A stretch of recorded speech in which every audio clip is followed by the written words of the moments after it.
내면에서 들려오는 고요하고도 분명한 목소리에 귀 기울이다 비밀에 눈뜰 수 있습니다. 어디선가 읽었거나 누군가에게서 여러 번 들었을 문장을 새로운 방식으로 이해하는 순간 깨닫게 될지도 모릅니다. 예수 그리스도와 마호메트는 기도를 통해 그리고 부처는 명상을 통해 이 비밀을 깨달았습니다.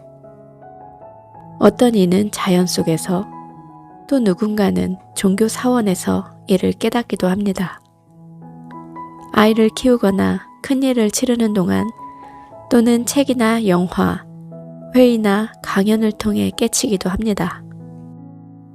아인슈타인은 과학과 수학, 그리고 엄청난 상상력을 통해 이를 발견했습니다.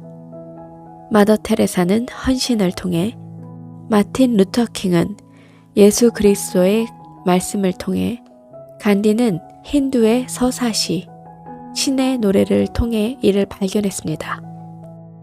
틱리탄과 일본인 선사 스즈키 로시 외에 수많은 사람들은 고요한 명상을 통해 이것을 배웠습니다.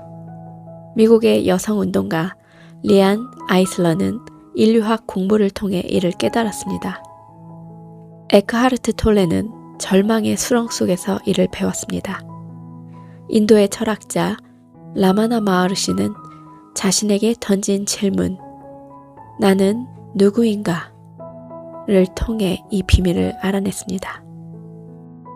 중독이나 충동에서 벗어나기 위해 치료 중인 사람들은 고차원적인 힘을 통해 이를 배웁니다. 그들 중 한 사람에게 이런 얘기를 들은 적이 있습니다. 세상을 창조한 고차원적인 힘에 대해 믿지 못하겠거든 당신이 직접 풀 한 포기를 만들어 보세요. 아니면 귀뚜라미를, 그것도 아니면 은하수를.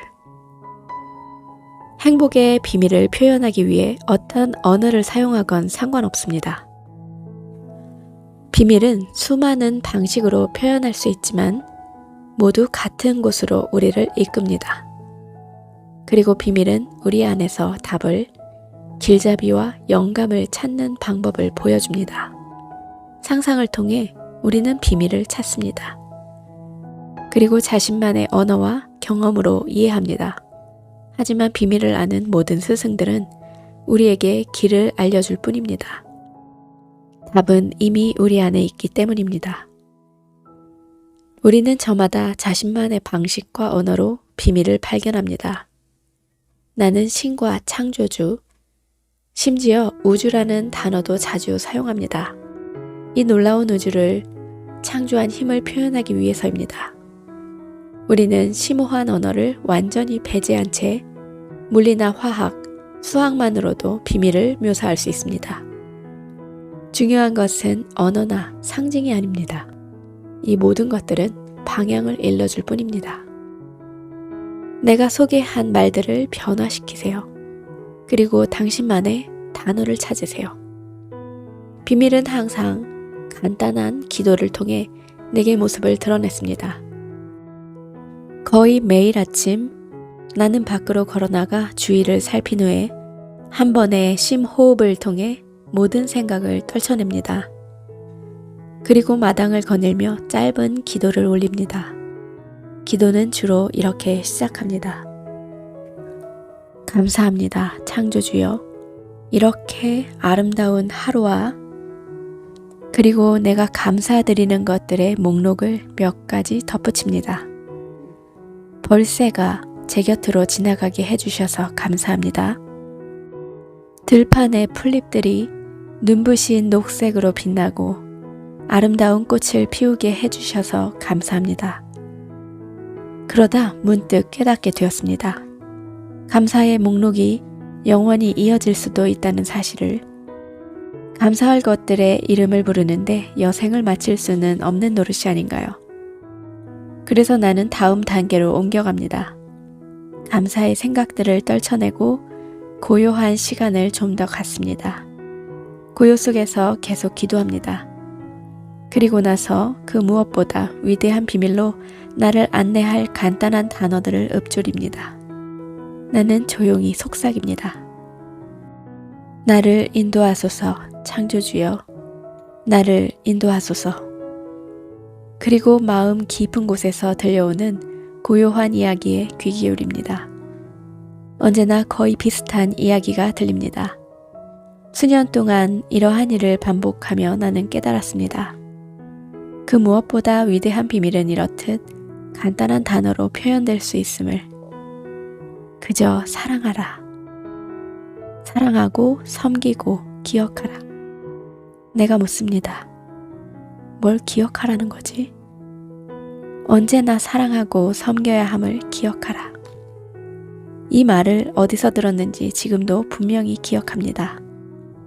사랑하고 섬기고 기억하라. 람다스가 몇 년 전에 쓴 책의 제목이었습니다. 사랑은 두려움을 이겨냄을 기억하라. 사랑은 천국의 문을 연다. 천국이 그 안에 있다. 사랑은 두려움을 이겨냅니다. 사랑과 두려움 중 하나를 선택해야 하는 모든 순간에 나는 이 말을 떠올립니다. 우리는 얼마든지 의식적으로 사랑을 선택할 수 있습니다. 언제나 그것이 훨씬 더 나은 선택임은 물론입니다. 내가 누구인지 기억하라. 신의 자녀다. 신비로운 창조물의 본질이다. 내가 자식들을 얼마나 사랑하는지, 그리고 그들이 행복하고 풍요롭고 자유롭길 얼마나 바라는지 떠올려 봅니다. 그리고 우리가 자녀들을 사랑하듯 신 또한 우리를 사랑한다는 사실을 깨닫습니다. 우리 모두는 위대한 사랑의 행동과 사랑에 대한 확신, 사랑으로 인한 격려가 낳은 열매입니다. 그러니 사랑을 선택한다면 매 순간 사랑으로 충만한 삶을 살 수 있는 겁니다. 우리는 신비로운 창조물의 본질이며 창조성과 영원히 끊을 수 없는 관계를 맺었습니다. 우리는 신의 일부며 또한 모든 창조의 근원과 연결되어 있는 까닭에 강력한 창조성을 가집니다. 기억하라. 사랑은 우리가 행하는 모든 일에서 완벽한 협력을 이끌어낸다. 리아나 아이슬러는 자신의 책 성배와 칼, 협력의 힘에서 이를 설명했습니다. 그녀는 세상을 바라볼 렌즈를 우리에게 줍니다.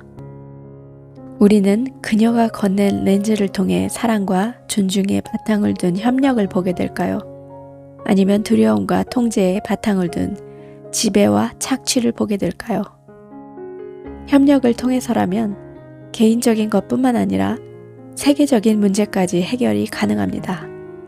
근심과 의심, 두려움 같은 개인사를 풀기 위해 우리는 자신과 직관, 영혼과 그 밖에 우리가 자녀에게 하듯 우리를 지탱하고 사랑하는 모든 것들과 협력할 수 있습니다. 기아와 가난과 전쟁 같은 세계적인 문제를 해결할 방법은 한 가지뿐입니다. 맺고 있는 모든 관계 속에서 보다 새롭고 보다 나은 협력의 방식을 찾아내는 겁니다. 친구, 가족, 직장, 지역사회, 국가, 세계, 그리고 자연과 영혼에 이르는 모든 관계 속에서 말입니다. 협력을 통해 오직 협력을 통해서만 우리는 모두를 위한 세상을 창조할 수 있습니다. 리안 아이슬러가 일깨워주듯 우리가 해야 할 일은 두려움과 통제의 바탕을 둔 지배의 관계를 사랑과 존경의 바탕을 둔 협력의 관계로 새롭게 바꿔나갑시다. 모든 사랑과 창조물을 위해서 반드시 그리해야 합니다. 그가 해낸 일에 찬사를 보냅니다. 그 위대한 발견은 이런 토대 위에서 비롯된 겁니다. 협력 안에서 살아가고 일하는 것, 그것이 바로 세계적인 문제들을 해결할 열쇠입니다. 궁극적으로 협력은 지배와 착취보다 훨씬 더 강력하고 효과적입니다. 우리 우주님들, 성공하지 말고 행복해져라. 이 책에서 우리는 협력을 배웠습니다. 우리 우주님들과 그리고 이 세상 모든 사람들을, 그리고 당신의 이웃을 사랑하고 섬기세요. 그러면 협력 속에서 이루어지는 이 모든 일들은 조화와 지지, 번영, 사랑과 존경을 낳고 이 세상은 창조적인 힘으로 모든 게 다 이루어집니다. 제대로 돌아가는 우리네 인생이 우리 은하수 채널에서 비롯되길 바라는 바입니다. 오늘도 24시간 동안 우리 유주님들 축복과 사랑과 감사 전해드립니다. 사랑합니다.